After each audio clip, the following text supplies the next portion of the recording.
Hi guys, let's tune in. Today we will be talking about energy from our spirituality definition. Let's read our definition. It is a non-physical life force or essence believed to flow through living beings and the universe. There are interpretations across various traditions. I want us to focus today on this non-physical life force. We're just describing energy through a spiritual lens. Now, this life force is accessible to us all. It just is. The question is, do you know that? And where are you directing your energy or life force towards? Where do you want it to go? Okay? It is not visible, meaning we are trying to provide language for something that we can't see. And we're all obsessed with what we can see, right? I think it's hard for us to claim the importance of focusing on our energy because we can't see it, and everybody's results will vary. It is described differently across traditions, which is what we will walk through next, and it flows through everything. Now, I will share the general definition across these various traditions. I do not mean disrespect towards anyone, and if you'd like to make any corrections, please feel free to do so and educate us. Now, the Chinese define energy as a life force flowing through every living thing and the environment. The Indian define energy as vital life energy connected to breath and life itself. Breath and life. The Western definition says that energy is a special life power that makes living things alive. In order to be alive, you need breath. Yes, we are comprised of many things, but it is simply the breath, this life force, that makes us so. You are because you have breath. Doesn't matter what you think about, what you do with your life. That's not an excuse to be lazy. This is just a fact. The ancient definition tells us that energy is an invisible substance filling space, taking up capacity. When you breathe, it takes up capacity within you. This life force, you can think about it in the same way.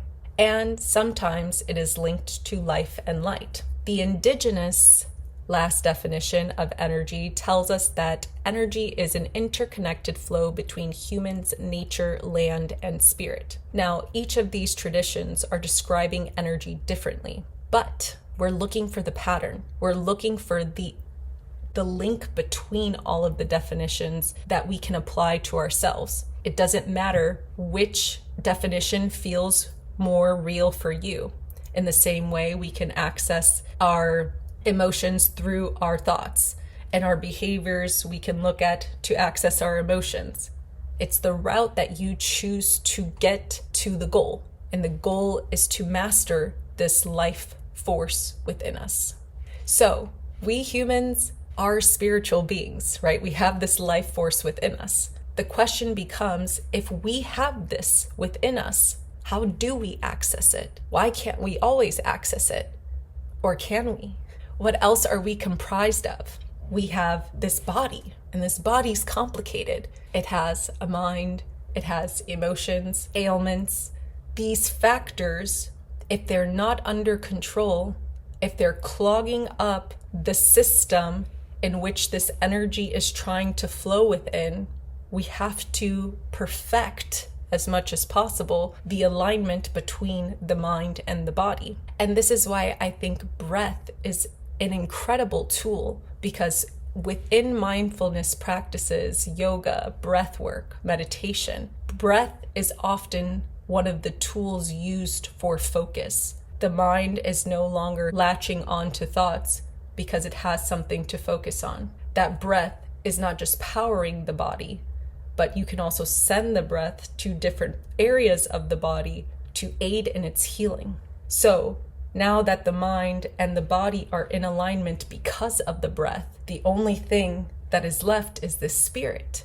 I'm feeling like the breath is simply a metaphor and something to focus on to connect us to God, to connect us to the universe, spirit, because it can take enough of our attention away to actually hear ourselves. without everything the mind is trying to think about, this computer that we can't shut off sometimes, and the body that goes through pain and holds emotions. The body has been present with you in every experience, whether that's trauma or you working in the same position for days on end, and it holds that tension there. We have to start facilitating the body in its healing, in these practices that make it so that this life force can move seamlessly. So I thought of an example, trigger warning, of somebody in the hospital on life support. The mind can still be active, but the body is in a state of paralysis. It's lost certain functions, but that breath is still present. Then the mind can be gone, but the body's still active. And why is the body still active? Because the breath is keeping it alive. Now, somebody that goes into a coma where the mind and the body are both gone for a time, what is keeping that body alive? The breath. The only thing that's needed is the breath again. The breath is what keeps you alive.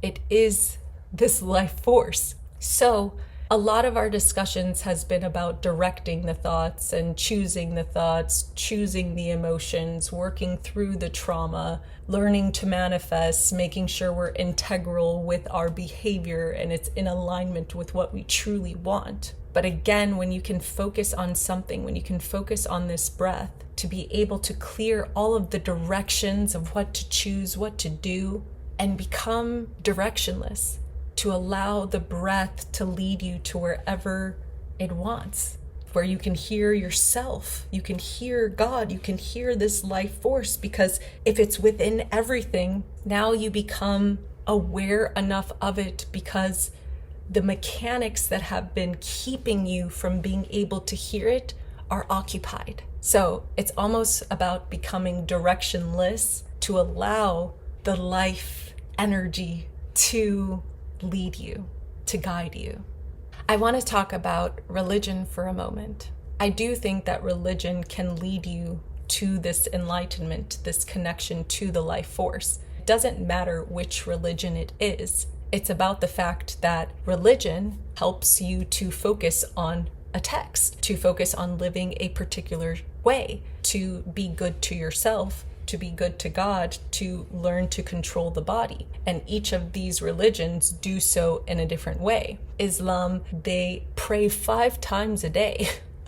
They wake up at like 5:30 in the morning. That is discipline over the body. In Buddhism, they pray with incense and they do rituals by the water. They connect to the nature, the environment that also has this life force flowing through it. In Hinduism, they're responsible for yoga and chanting for the chakras, much more body-based. But even needing to wake up at 5 in the morning is a bit body-based because you got to get that body up. Do you see what I'm saying? It's all about the door in which you enter. But just being a part of a religion doesn't guarantee you're going to be connected to God, because you can just do certain actions to show face, to represent yourself in a certain way. But we all know we can pick and choose which parts of a religion to follow. Which brings us to our yogis, our mindfulness vegans. Hi guys. These folks, they're connected to the breath. They're becoming aware of their body and what thoughts they latch onto. They're just entering through a different door. While the religious door, regardless of which one, is asking you to follow certain rules in hopes of you reaching this state of self-awareness. They don't always teach you about breath. They don't always teach you about your nervous system, right? So it's almost sounding like my yogis are just like they found a shortcut. I'm here with you. The point of this is that you don't need to be a part of a religion, and I'm not going to push that on anybody. But how can we connect to God, to our energy, to our life force, not only through this breath, but also all of the discussions we've had about learning to direct yourself, and aiding in your routine is going to make it so that you do have a clear temple for this spirit to be flowing through. So I just want to tell you guys about certain verses. If you have verses from your text, share them so we can all be included and educated. I thought about Genesis 2 verse 7. He breathed life into them, the breath. Then we have 1 Thessalonians 5, verse 23, that we are spirit, soul, and body. Now, I found this breakdown and it works, so we're going to go through it. The body, the experience of the physical world through the five senses. That's essentially the peripheral nervous system, the way your body takes in information through the senses. But this peripheral nervous system is connected to the central nervous system, and that's comprised of the brain and the spine. Anyway, the soul, spirit, soul, body. Now, the soul is the inner personality made up of the mind, thoughts, emotions, feelings, and will choices. A lot of what we've been talking about so far.